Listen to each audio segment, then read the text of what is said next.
to be bringing you guys a message all about how to heal your sacral chakra.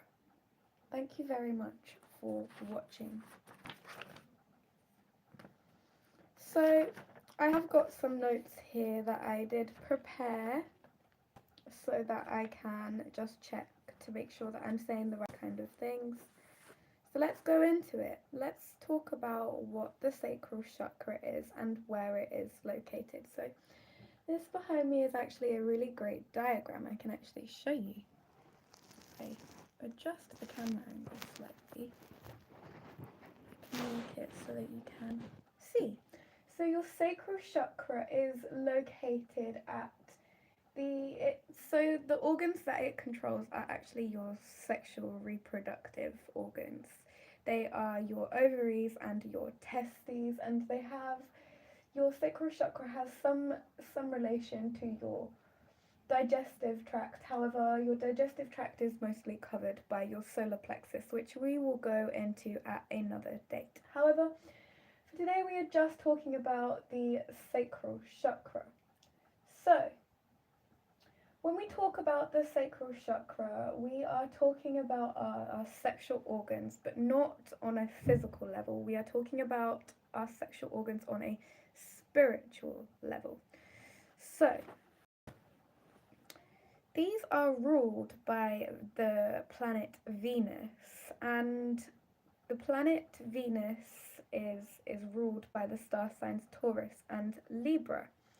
So you may notice many Libra and Tauran sun signs, are often the type of people who will be great mothers, great parents, or great fathers, or just people who have a drive to have big families and big children. This is often why people who are in the Taurus collective do have a drive to have many children or to have a large family, like you can see with Queen Elizabeth. So let's go straight into what Venus rules. So Venus is the goddess of love. Venus is the goddess of beauty and fertility and sensuality, as well as reproduction, although I don't actually believe that is her main role. So she's also the goddess of creativity. So the sacral chakra is associated with our harmony and our balance within our personal relationships. The sacral chakra is related to our sexuality, our sensuality, and our pleasure responses. It is also associated to our relationships with other people. So the way that we communicate with other people on a physical level and the way that we feel into our relationships with other people. This is also associated with our ability to bear children and also our ability to connect with other people within our tribe. So the things that lead to sacral chakra imbalances are dependency or codependency on something that gives you pleasure. This could be porn, people, or a product.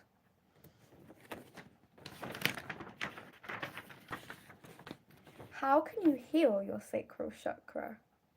So one of the best ways to heal your sacral chakra is to abstain from sex or to have more sex. So you can, if you're not someone who is in a healthy relationship, if you are someone who is not in a stable, committed relationship, or you are not married, or you are not having sex, then you are going to want to engage in self-pleasure. Now you can do this by using crystals. You can use different palm crystals. However, I wouldn't necessarily recommend using small crystals. I personally don't really know about that. However, you can. I personally don't want to talk about that, but I do know that from following other divine feminines that there are many different wands and eggs that you can use. So you can buy different ones in the shapes of different things and different eggs that you can use, which will help to de-armor your yoni and your sacral chakra. This will help to remove any and all stagnant energy. You can actually dance as well, and you will find that doing different creative dances will help to open up your sacral chakra and will help you to be in a more receptive state. It will help you to heal your divine femininity, and it will help you to actually start to connect with your highest self. So things that you can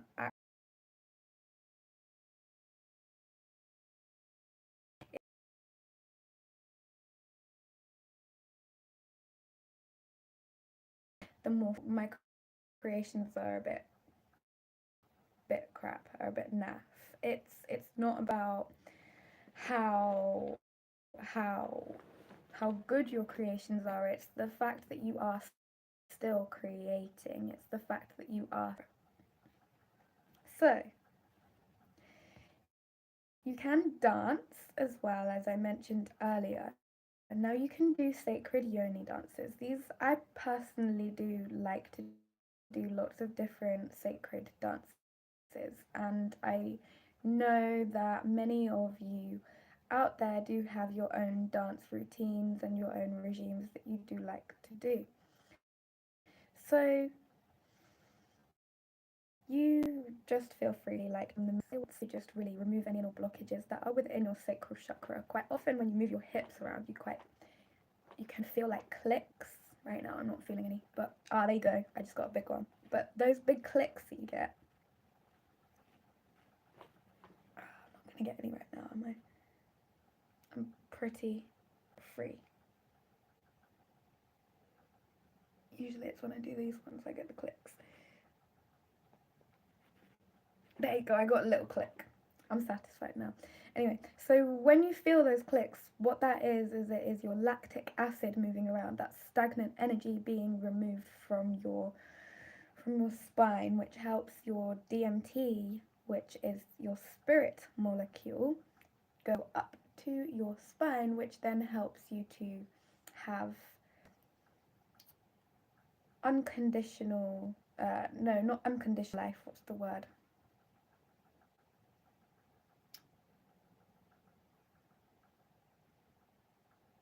Eternal life. Sorry about that. So, yes, this is how you get that Kundalini life force prana energy moving up your spine by doing different dances. That will help to awaken your sacral chakra. This will help to heal your adrenal glands. I also didn't mention earlier, but your sacral chakra does have some relation to your adrenal glands, although this is your root chakra that does regulate your adrenal glands. However, your sacral chakra definitely does have an element of having some kind of control over your adrenal glands. Because, so basically, if you're not grounded in yourself and you are just creating wildly, you will find that your creations are not very good. You will find that your creations are very imbalanced, and this will cause you to feel very drained and very ill. So, yes. Now, free bleeding is also a really great way to remove any and all toxicity, and also using cotton and bamboo pads are a great way to make sure that you're not getting any toxic nastiness in your sacral chakra, because lots of pads that you can buy on the market will have bleach and nastiness in. So you can find certain products across the market, across the board, which I will link down below. Some of these things, such as Flow menstrual pads, are really great because they use cotton and bamboo themselves. However, you can also buy your own cotton and bamboo pads, which again I will link down below, and you can get them to heal your sacral chakra, because basically what will happen is when you are when you are on your cycle, you will find that you are learning more about your cycle. I I feel a little bit embarrassed talking about this, but let's just talk about it. So when you're bleeding, you will find that you are being mindful about when you are going to have to store your pads, when you're going to have to cleanse your pads, when you're going to have to prepare them, because you are going to want to make sure that they are ready for the next time that you start your cycle. So it will help you to keep track of your cycle as well as keeping track of your physical environment. So this will be really helpful for you. Now, drinking water is also going to help your sacral chakra out a lot, because this is the water bearing chakra. So it's going to be really vital and important to make sure that you are drinking enough, to make sure that you are clearing out any and all negativity and any blockages that are within your sacral chakra. Now, herbs that help your sacral chakra are daisies, elderberry, heather, and rose hips. These are all really helpful for your sacral chakra to ensure that you are in your full femininity or your masculinity if you are someone who wants to take elderberry. This also helps us to heal our natural immunity. So, Venus is tied into the womb and the kidneys and the venous system as well. So that is why the sacral chakra has a lot of ties and pull over your womb, kidneys, and your veins, your blood system, because it is ruled by Venus, Aphrodite, the Roman goddess of love, and this planet and this goddess has a heavy pull on your sacral chakra. So you will find that you are affected at different times of the month and by different people. You will find that different areas of the world are also affecting you because of the planetary alignment that is going on. So you will find that those of you who are especially fertile, so those of you who are ruled by Taurus and Libra, are going to particularly find that your mood may go through dips and swings. This doesn't necessarily mean those of you who are ruled by Taurus and Libra in your sun sign either. This can be anywhere in your chart, but what this means is your mood may go through significant swings and roundabouts because as you are in your peak fertility, you may feel that you are a little bit agitated because if you're not mating, if you're not practicing mating behaviors, you need to let off your steam somewhere. Now, if you are in low fertility, which you may not find comes very often, you may feel very depressed, very lethargic, and very low. So it's going to be extra important for those of you who are ruled by Taurus and Libra, because you are very practical people, especially those that are ruled by Libra, because you are very masculine, practical, dominating, level headed, grounded, judgmental, but good judgmental people. What this means is you need to use your best judgment and you need to work with your fertile cycles. So if you are a male, you will find that you are also going through different fertile cycles as well, much like your divine feminine counterparts. This is natural and this is normal.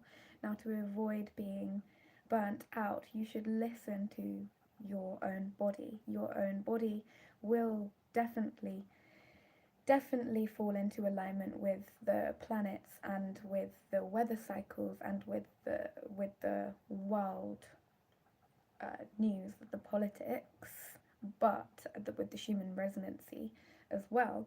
But so the human resonancy affects the politics, because when the vibration on Earth changes, human beings start to behave differently.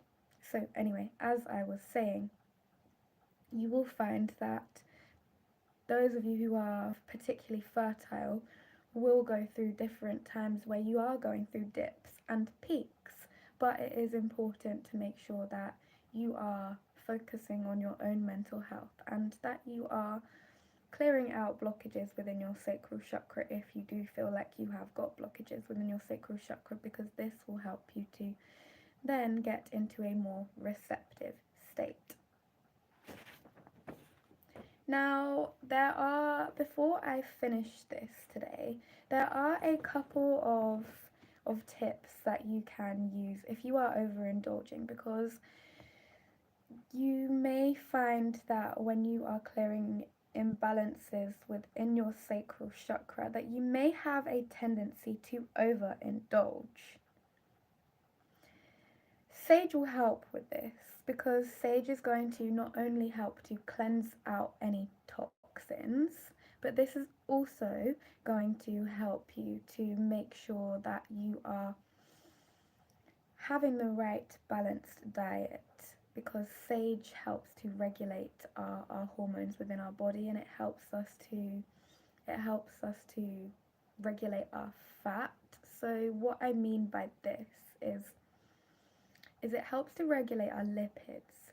So what happens is when we either ingest sage tea, or we burn sage around our home and we smell this, the aromas go into our nose, we will find that it is helping to open up our neural pathways, our respiratory tract, and also our cervix, so our sacral chakra. Now, you will notice when you are doing work to open your sacral chakra, you will feel an opening within your sacral chakra, especially if you are someone who has been quite closed off, who has had quite a lot of trauma, which has made you quite tight down there, which has made you quite traumatized and quite closed off to the external world. So you will find that this may even be a painful process. I will personally just share a little bit of my journey with you guys.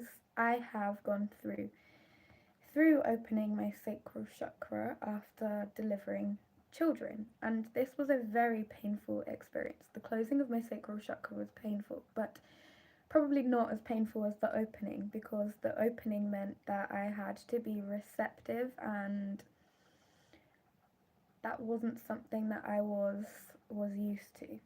So it meant that I had to completely reschedule and restructure my whole life. Now, when you go through this process, you may want to do different womb healing exercises. I will leave the links to some down below, some womb healing exercises that you can do. I have got some womb healing affirmations on my channel, which I will leave down below. But there are other exercises that you can do as well, and I would definitely recommend buying some kind of diary or journal that you can write in about your creatrix experiences if you are a feminine, or your hara experiences if you are a masculine. So these are any unusual experiences that you may have, like any unusual smells and discharge, because I know masculines, you may have some kind of discharge at times, and feminines you may also. So it's okay as long as you are cleansing yourself, and as long as you don't have any infections, because if you have infections you need to go to the doctor and you need to seek treatment. I'm not talking about foul odors, I'm talking about, like, I don't know. I genuinely don't know. I'm sorry. I can't think of anything right now, but I have had people approach me and say, like, hey, I've got a little bit of a smell down there. Is that okay? Is that normal? And, well, are you steaming yourself? Are you doing everything correctly? Because if you are, then perhaps you need to go to the doctor, or perhaps you are just a little bit under the weather and you need to rest for a little while. But yes, it's important to listen to your body, because if you're not listening to your body, you will find that you will get unwell and you will get sick. So that was a big section. Now I'm going to talk about the different things that you can do when it comes to aromatherapy oils. So you can put aromatherapy oils in your bath. You can, so if you have just given birth to a child, you can rub aromatherapy oils on your stomach, or you can put frankincense. My mother-in-law told me this one. when I'm not sure if you know about what happened to me in my past, but I had a natural home birth, and when I was dealing with the aftercare for that, I I found that I had to bath with frankincense on my sacral chakra. I put a drop of frankincense on my sacral chakra on a flannel on my sacral chakra to relieve any pain and to help my milk production to come in. This helped too because often when you are breastfeeding, you will find that you have quite a lot of painful sensations from your womb drawing itself back in as it starts to heal any and all ailments that you have been through. So yes, that's one of the things you can do. You can also bathe in essential oils. You could also rub essential oils over your shoulders, over your back, and making sure that you're mixing it with carrier oils, because otherwise you will get ill and you don't want to do that. So it's going to be important to make sure that you are mixing your oils with carrier oils like jojoba oil. You can use sweet almond oil, you can use olive oil. Olive oil is actually a really good carrier oil that a lot of people don't use. You can use fractionated coconut oil, you can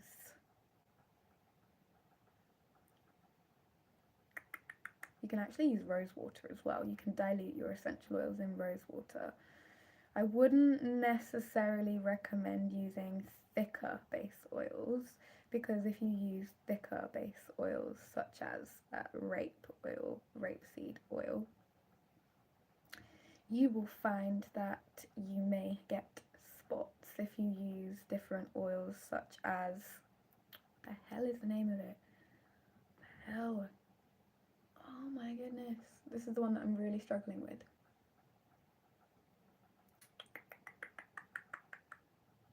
Not kernel. Should I just go get it? And I don't have to make a fool of myself. Castor oil, that's the one. So if you're using castor oil to dilute your essential oils, which is a very common carrier oil, you will find that you are getting a lot of spots. So I personally have had quite a lot of spots, if you can see, here, and here, from using castor oil. This is because it's very thick, so yeah, it blocks your pores. Now, I think I've covered enough when it comes to essential oils. Oh, you can also put them in diffusers. You can also put them in teas. However, I wouldn't recommend putting all essential oils in teas because they're not all safe for ingestion. Lavender oil is, so is valerian oil, so is fennel oil, lemongrass oil. But just, if you don't know, check with the stockist, check with the provider, check with the tincture maker, and they will help you with this. Also, taking tinctures will help with your sacral chakra. Personally, I take not mother's purse, it's called shepherd's purse. What the hell? My mother trying to come through here. She didn't tell me about that. But anyway, you can also, if you are suffering from unwanted pregnancies and you are wanting to have a home remedy for that, you can take different things such as blue cohosh, but I would recommend going to your doctor afterwards to make sure that everything has been cleared out properly, especially if you need a D&C or anything like that, because you don't want to have these kind of horrible experiences at home. So yeah, and you don't want to get any nasty infections. So it's important to make sure that you are seeking the right treatment. And if you have had a home birth, you may want to get a D&C, because you may find that you didn't deliver all of the womb, all of the placenta properly, and your womb may still have gunk stuck in it. Whatever it is, that you want to treat, you do what you think is best for you, because at the end of the day, only you can do what you think is best for you, and no one else can tell you what is right for you. So you can also take vervain, violet, and marshmallow root. Vervain and violet are really good because they're really beautiful floral tinctures. These are really good for making you feel feminine and in your divine feminine element, but also if you are a masculine, they will help you. So being divine feminine doesn't necessarily have to be for feminines, for women. You can be a male Capricorn, or you can be a male Cancer. You can be a male Pisces. And this doesn't mean that you are a feminine man. What it means is you are mostly in your divine feminine element. So it means that you are a receptive person. So it means that spiritual knowledge, spiritual news can channel itself into you in a positive way easily. Whereas some people you may find are more because they are positively charged already, it's like having two magnets together. So when positive energy comes towards them, they repel it. They don't want to have that positive energy coming towards them. So this isn't about that, but yes, I will end this video in a moment because I have covered the sacral chakra. But if you are wanting to remove any and all blockages from your sacral chakra, the most important thing that you are going to want to do is focus on healing your relationship with yourself first and foremost. Before you try to heal any relationships with other people, you need to deal with any issues that you have within your own self-esteem. So if you are someone who has a low self-esteem, then you want to address this. Now that doesn't mean that you don't have to get into your ego and be prideful. You don't have to wear any specific outfits to make yourself feel good. I purposely chose today to lower my vibration, to get to a point where I can help other people to raise their vibration. I've worn the most ridiculous outfit that I could possibly find, if you want to see. And I'm not wearing any spiritual protection because in order to heal the collective sacral chakra, I felt that it was really important for me to be open, honest, and just to channel this information directly to you. So I'll show you. I'm protecting myself, yes, but I'm just today bringing you this information so that we can help to have a positive future, and so that we can try and stop some of this madness that has been going on earth. Because quite often when we do ground ourselves within our physical reality, we may find that our manifestations may have not been the most positive, because we may have been manifesting out of fear because of our previous low vibrations. So the more that we purify our energy and we do the spiritual work that is required, the more that we are then going to find that we are reaping the rewards for the things that we have done, rather than trying to take some kind of fast track and